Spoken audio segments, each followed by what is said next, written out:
Witajcie moi drodzy widzowie, kolejny ranking połączony z poradnikiem. Jak będziemy tutaj oceniać i co będziemy oceniać? Jeśli chodzi co będziemy oceniać legendarnych lordów danej frakcji.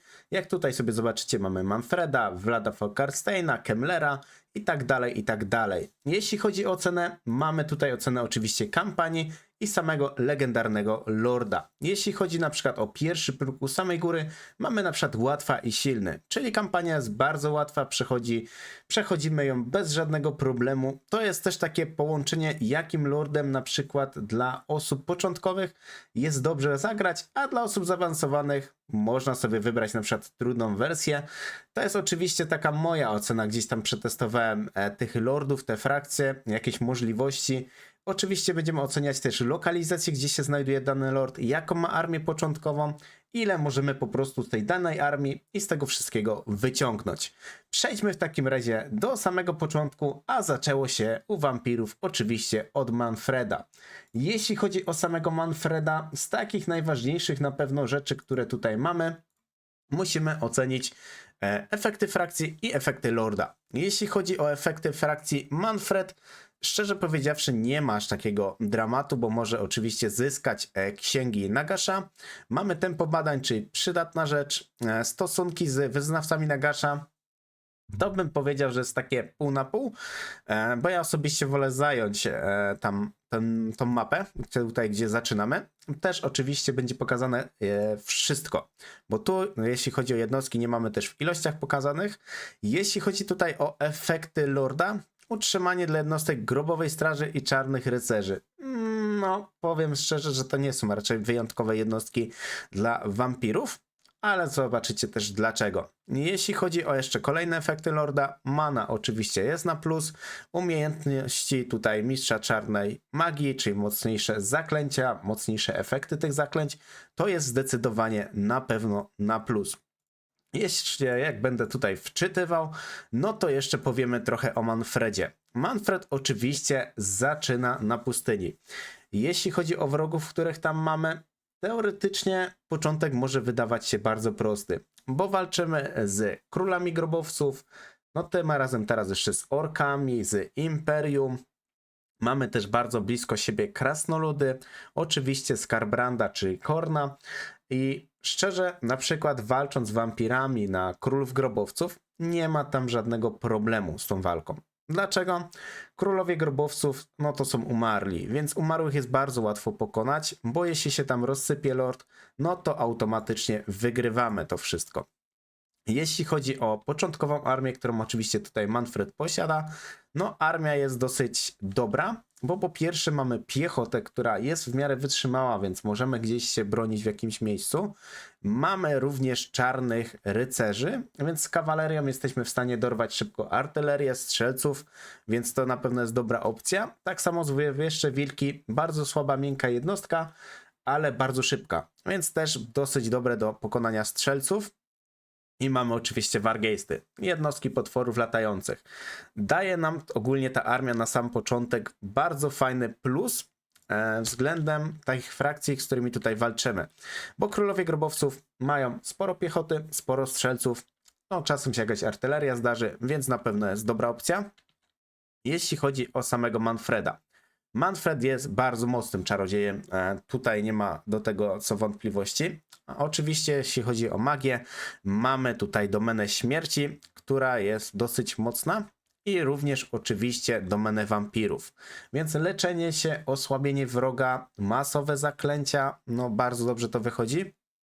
Mamy oczywiście też mistrza domeny śmierci, domenę wampirów, więc Manfred jest bardzo potężnym czarodziejem. Dodatkowo ma latającego wierzchowca, w sumie finalnie jeszcze potem smoka, więc jest lordem, który może dużo namieszać, bardzo łatwo się zdobywa miasta Manfredem.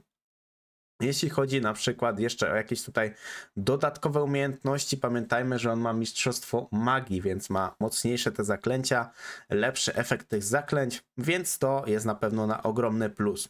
Jeśli chodzi o artefakty, które on tutaj posiada, no otrzymuje miecz, który daje mu szybszą regenerację many.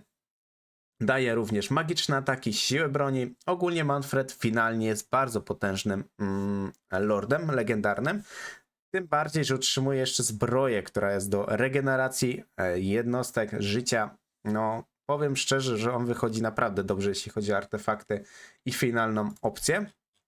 Jeśli chodzi o tutaj właśnie przebieg kampanii, jak to najlepiej rozegrać i jak to ma teraz sens. Ja osobiście stwierdzam tak, nie wiem jak tutaj się toczy na przykład walka Wurzaga z Tiktakiem, ale jeśli tutaj powiedzmy Wurzag pociśnie Tiktaka, to jest dla nas duży plus, bo łatwiej nam jest walczyć z Wurzagiem niż z tak naprawdę Tiktakiem. Bo Tiktak ma latające jednostki, my nie mamy strzelców, więc no trochę taka lipa. Ale oczywiście możemy tam magią, wargeistami ewentualnie jeszcze tam skontrować. Finalnie tak, królowie grobowców nie są dla was żadnym problemem. Imperium, sądzę, że to też jest żaden problem z tą armią, którą dysponujemy na samym początku. Więc tu kwestia tego, że to możecie zająć tutaj wszystko bez żadnego problemu. Problemem mogą być na pewno krasnoludy, które zawsze sobie tutaj dają radę. I problemem może być ewentualnie Wurzag, jeśli zdąży się rozkręcić. Jeśli chodzi o jaszczury, o tą stronę, tu też moim zdaniem nie musimy się martwić, więc ogólnie kampania, jak dla mnie, Manfredem jest bardzo łatwa.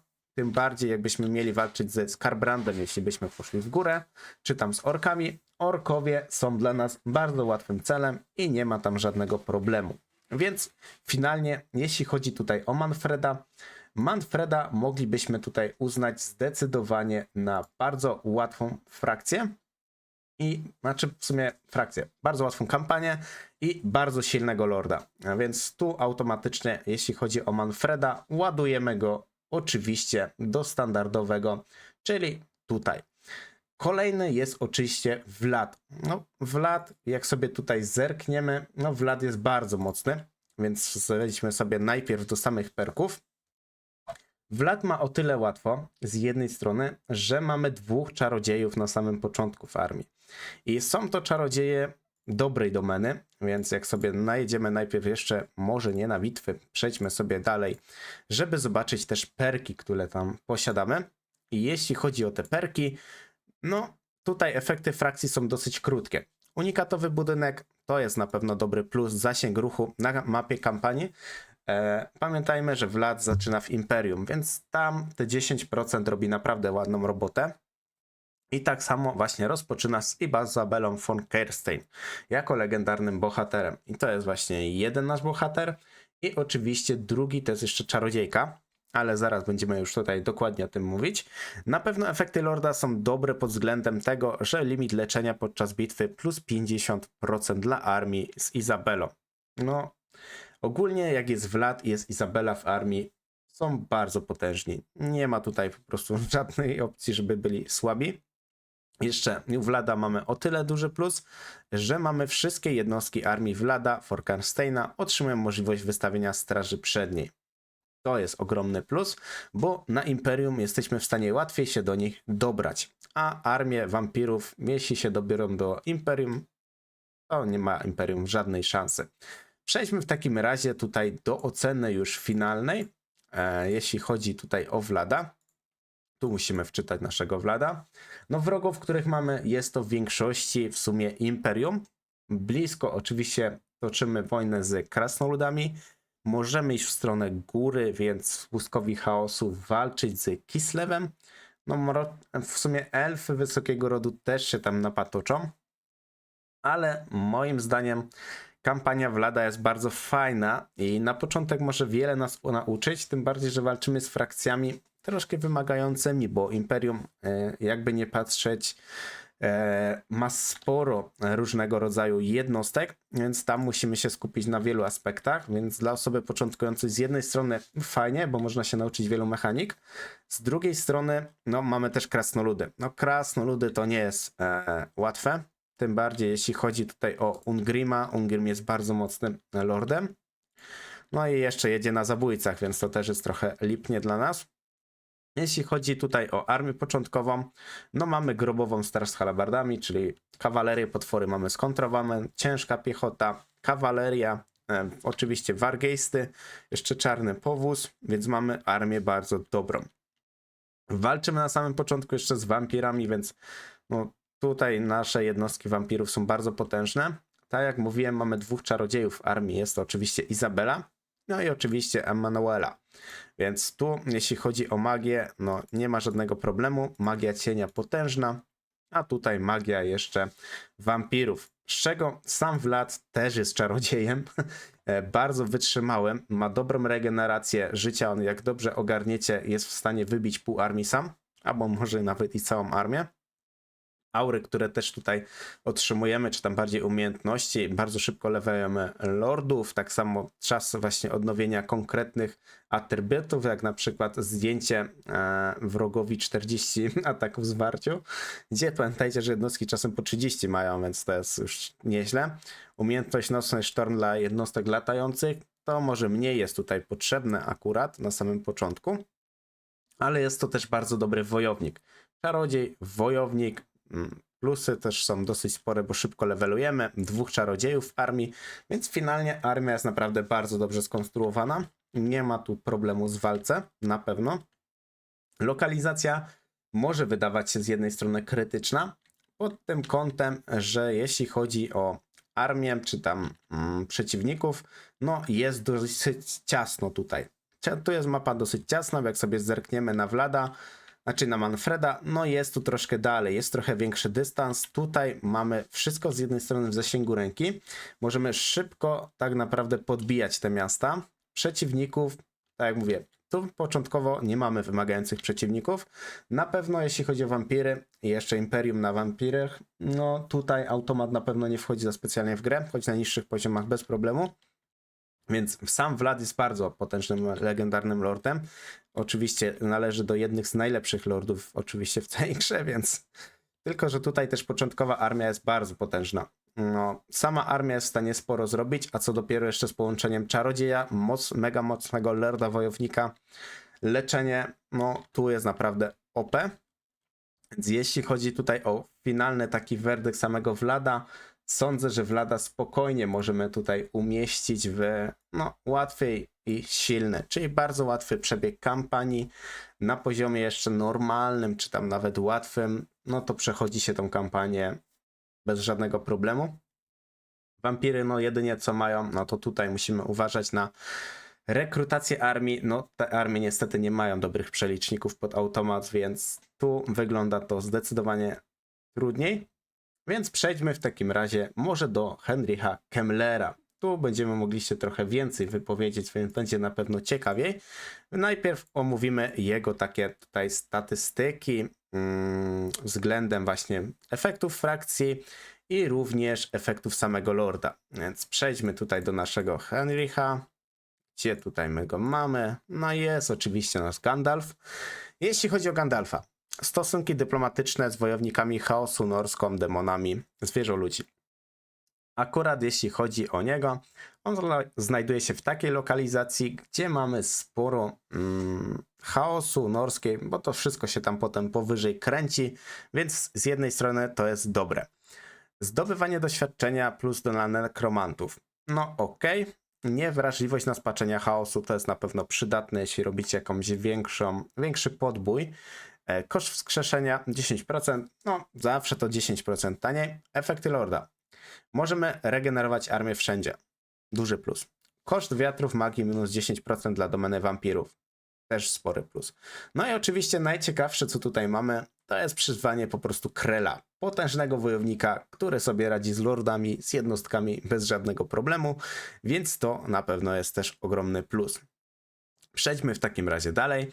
Jedynie co teraz mi się tak skojarzyło, zapomniałem zobaczyć artefaktów, bo artefakty tam miały też bardzo duże znaczenie względem Vlada, bo on oczywiście posiada pierścień Karsteinów, gdzie jest potężny i on robi tam ogromną różnicę, bo jak dobrze pamiętam, on mu chyba regenerował jeszcze życie i chyba, nie wiem, coś tam dodatkowo jeszcze wzmacniał.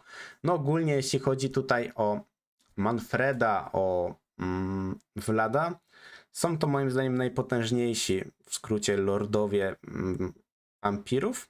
Z tego względu, że mają dobre lokalizacje, dobrą armię na początek, którą możemy naprawdę sporo ogarnąć. No i względem też przeciwników, no to jest to naprawdę dobre. Jeśli chodzi tutaj o Heinricha Kemmelera, no zobaczmy jego armię. No armia finalnie na pierwszy rzut oka nie jest jakaś okazała. No są tutaj szkielety, zombie, gule. No gule są akurat ok, ale są miękkie. No więc tutaj mamy jednostki piechoty. Nie mamy tutaj ciężkiej piechoty do obrony. W większości jest to piechota, która delikatnie może zatrzymać jakieś tam jednostki. Oczywiście skupienie się na kawalerii, na wilkach.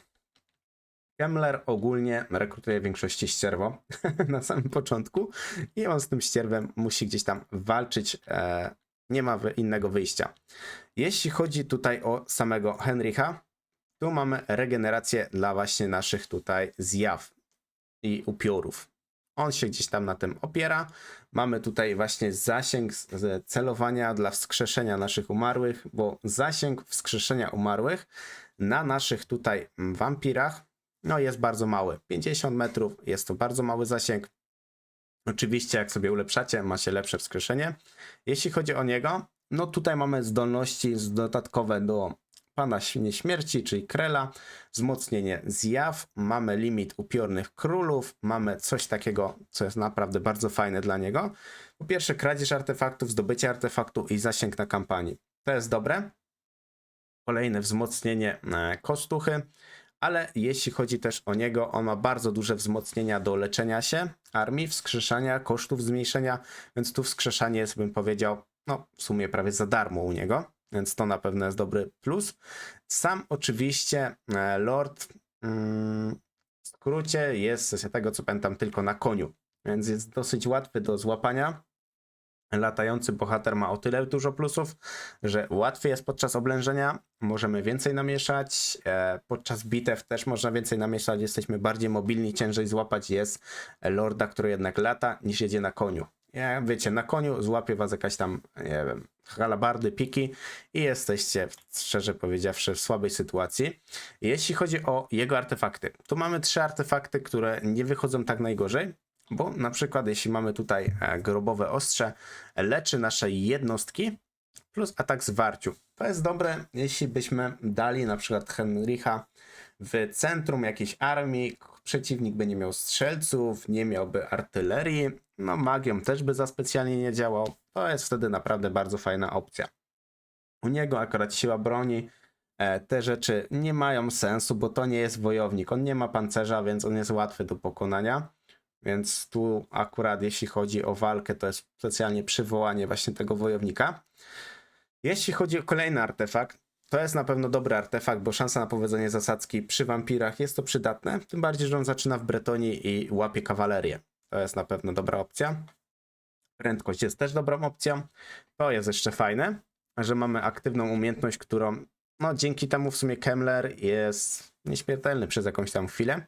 30 sekund dokładnie. Kolejny artefakt też jest fajny, bo jest odporność na magię, więc jeśli przeciwnik gdzieś tam by miał jakąś magię na solowych, no to wtedy ten Kemmler jako tako nie dostanie dużych obrażeń.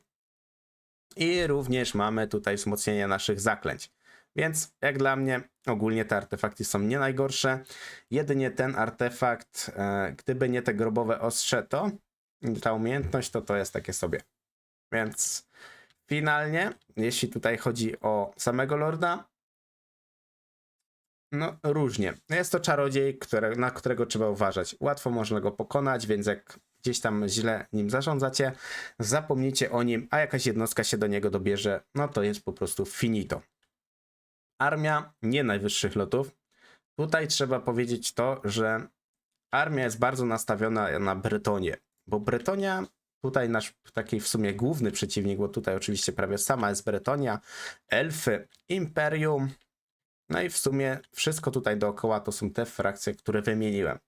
Z Bretonią w większości nie ma problemu, chyba że pojawi się u Bretonii magia.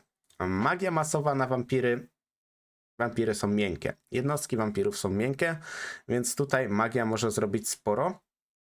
Jeśli chodzi o kawalerię łatwo się kontruje, bo jeśli ustawicie się gdzieś na wyżynach, albo złapiecie ich inną kawalerią, tak jak tutaj sobie zobaczycie u samego Henrycha, Przeklęte zjawy ogólnie sobie poradzą z kawalerią, upiory również, tylko musicie na początku tutaj uważać.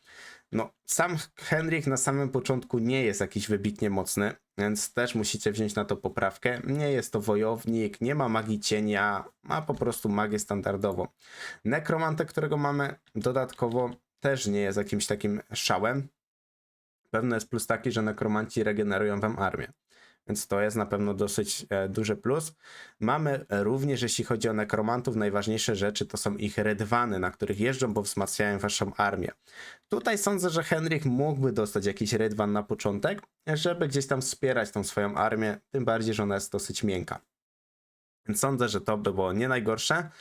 Finalnie, jeśli chodzi o walkę, o kampanię, jest tu troszkę ciężej, bo walka na przykład z takim Luenem, Lwie Serce, jest ciężkie, bo Luen jest dosyć dobrym wojownikiem, więc jakby się dorwał do naszego Henrycha, no to go po prostu w skrócie nie ma, więc na to trzeba uważać.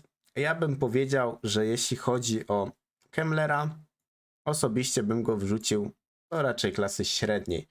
Wyżej sądzę, że nie ma sensu, bo średnia... W sumie teoretycznie można by go tutaj podciągnąć pod tą średnią, z tego względu, że Bretonia, jak ogarniecie tam jedną, dwie dobre walki, to jesteście w stanie to ogarnąć bez żadnego problemu, bo Bretonia rekrutuje w większości kawalerię, paru strzelców, piechota jest tam prosta, tylko że tutaj brakuje magii cienia mu na początek, tak sądzę, bo magia cienia by mu dała bardzo dużą przewagę, a 2 razy wampiry. Tam nie ma za bardzo na samym początku zaklęć do uderzeń, dopiero później jest jedno dobre zaklęcie do uderzeń, więc tu trzeba by niestety bardzo dużo walczyć jednostkami, co może sprawić trochę więcej problemów. Nie, powiem szczerze, że wrzucimy go tutaj. No tak, Henryk, no niestety wiem, że masz taką minę, ale no przeżyjesz, chłopie, będzie dobrze. Przejdźmy w takim razie do kolejnego tutaj legendarnego lorda, a jeśli chodzi o kolejnego legendarnego lorda, będzie to Izabelka. Izabelka jest bardzo podobna do Vlada, więc tutaj, szczerze powiedziawszy, no nie będzie aż takich dużych różnic między nimi, bo musimy też tego Vlada jednak uwzględnić w tych wynikach. Oczywiście jeśli chodzi o efekty frakcji Vlada, czy na przykład Izabeli, różnica jest taka, no tu w ogóle początkowa armia się zbagowała, no okej, nieważne, że mamy tutaj na przykład bardziej obrażenia dla bohaterów, większość rekrutacji właśnie tych wampirów, budynek tak samo, pocałunek jest tak samo i efekty lorda się tutaj zmieniają, jak sobie zauważycie. Tu mamy też straż przednią, a tu zamiast tego mamy po prostu plus 10 do ataku w zwarciu, obrony w zwarciu dla wcielonych bohaterów wampirów. Oczywiście to dotyczy własnej armii, pamiętajmy o tym. Jeśli chodzi o samą oczywiście Izabelę, która jest dobra, bo oczywiście ona ma wierzchowca latającego na późniejszym poziomie, co daje większą mobilność. Jak dobrze pamiętam, jest oczywiście tam magia wampirów u niej, ale też otrzymuje po pierwsze, dostaje Vlada, to mamy bardzo mocnego wojownika u wampirów. Wojownik, który jest bardzo wytrzymały, leczy się, ma spore obrażenia. To jest po prostu cud. No, tego się po prostu nie da zabić w sumie. Nawet jak gracie jakimś imperium, walczycie na wampiry, to jest ciężko go zabić. Po prostu najlepiej jest go rozstrzelać, bo walczyć z piechotą jak będzie, nie będziecie mogli go czarami, ani szczerze powiedziawszy jednostkami bić, to w sumie jest lipa. Oczywiście zmienia się też tutaj armia u Izabelki. Pamiętajmy o tym. Jeśli chodzi o samą Izabelkę, tutaj mamy wzmocnienie dla jednostek potworów. I te, powiem, wzmocnienia wychodzą nawet nie najgorzej. Z tego względu, że już na samym starcie mamy dyscyplinę. Dyscyplina u wampirów jest krucha, pamiętajcie o tym. Więc 8 dyscyplin już na samym początku jest naprawdę dobre. Mamy lepsze wzmocnienia tutaj do tego. Limit oczywiście bohaterów, spaczenie, zmniejszenie utraty wigoru. No i też przyspieszenie tych jednostek. To jest na pewno dobra opcja. Ataki oczywiście wywołują zniechęcenie, czyli zdejmują 8 dyscypliny. Mamy też tutaj wędrowca, więc to jest fajna opcja. To jest oczywiście dotyczy tylko jej armii. Jest tak naprawdę też ta magia, która robi też ogromną robotę na polu bitwy. Jakby tu jeszcze jakąś dodatkową magię miała, byłoby fajne też takie połączenie. Ale pamiętajmy, że tak. Armia na początku jest mocna. Mamy halabardy, czyli kontrę, na potwory kawalerię, mamy grobową straż, mamy cmentarne gule, czyli taka powiedzmy armia do zwykłej gdzieś tam walki, obrony, ale mamy też wargeisty, wargulfa, solowego potwora, czarny powóz, więc tu armia jest OP naprawdę na początku. I jeśli chodzi o wrogów, to samo co u Vlada. Imperium, krasnoludy, u góry Kislev, więc tu nie ma żadnego problemu. Tym bardziej, że podbijamy sobie to, potem możemy iść w tą stronę i olać krasnoluda. Krasnolud będzie się trochę z orkami męczył. Ewentualnie możemy od razu dojechać krasnoluda, bo im szybciej dojedziemy Ungrima, tym łatwiej. Ale znowu w górach jest niekorzystny dla wampirów klimat, więc też to tak średnio się powiedzmy tam opłaca. Więc jeśli chodzi tutaj finalnie o nią, plus jeszcze możemy zobaczyć tutaj item, który otrzymuje. Ona dostaje taki item, który daje nam leczenie, regenerację, uzupełnia straty, czas leczenia, no artefakt ogólnie bez większego szału. Więc teoretycznie, no tutaj można uznać, że sama Izabela jako lord jest zdecydowanie słabsza od Vlada, więc na pewno będziemy musieli ją dać troszkę niżej. I jeśli tutaj chodzi właśnie o umieszczenie jej, to przejdźmy tutaj do rankingu i jeśli chodzi o umieszczenie, sądzę, że można by ją dać po prostu do łatwej, bo ona jest tam dosyć dobrym lordem, ale też nie jest takim najlepszym. Jeśli chodzi o na przykład Manfreda czy Vlada, nie możemy Izabeli tutaj niestety porównywać. Kampanię ma mimo wszystko łatwą, ale czy do silnych bohaterów, czy do lordów, no nie należy. No. Nie ma tam nic nadzwyczajnego mimo wszystko. To, że mamy jakąś tam umiejętność, co podniesie jej dyscyplinę, ok, ale to też nie jest takie, wiecie, musimy zwracać uwagę na wszystko. Armia tam jest naprawdę spoko, więc pod kampanię wszystko możemy tam faktycznie podpiąć. Jeśli chodzi tutaj o ostatniego naszego wybrańca, no to jest to Helman Gorst. No, Helman Gorst o tyle jest ciekawy, że on bardzo polega na zombie i na gulach. I zobaczmy sobie efekty frakcji. Oczywiście wskrzeszenie, mamy pulę dla naszych umarlaków jako zombie. Tempo strat 10% w sumie też spoko, bardzo szybko się ta armia regeneruje, ale to jest bardzo fajna opcja. Umożliwia wykonywanie zatrutych ataków jednostkom zombie, szkieletów wojowników i szkieletów włóczników. Dodatkowo efekty lorda, 30 pancerza dla zombie i cmentarnych guli, to jest ważne. Odporność na efekty przy kontakcie z armią, czyli nasza armia nie może mieć, nie wiem, usunięcia magicznych ataków, zatrutych i tak dalej, i nie mogą być zatrute. Odporność na wyczerpanie z powodu zarazy. Dlaczego? No to jest wiadome. Zaraz się oczywiście jeszcze dowiecie. No, jeśli chodzi tutaj o naszego Helmana, czyli karawana niebieskich róż, tutaj mamy przeciwnika dosyć wymagającego na początek i dla niektórych graczy może się wydawać ta kampania bardzo trudna. Z tego względu, że komputer rekrutuje dosyć dobre jednostki i tam nie masz takiego ograniczonego budżetu jak gracz, który by grał nurglami i nurgle są dosyć specyficzne. Tym bardziej, że tu jeśli gramy Helmanem, idziemy w większości w parę jednostek i trzeba po prostu to utrzymywać. I sam Helman niestety ma jedną wadę, o której się za chwilę dowiecie, więc jeśli gracie na średnim poziomie, legendarnym, trudnym, no może być troszkę słabo. Na słabszych poziomach na pewno jest to trochę lepiej. Początek, czyli armia. Zombie, cmentarne gule, które mają zwiększony pancerz. Oczywiście mamy jeszcze cmentarne poczwary, które mają bardzo ładne przebicie pancerza i ładne tutaj statystyki.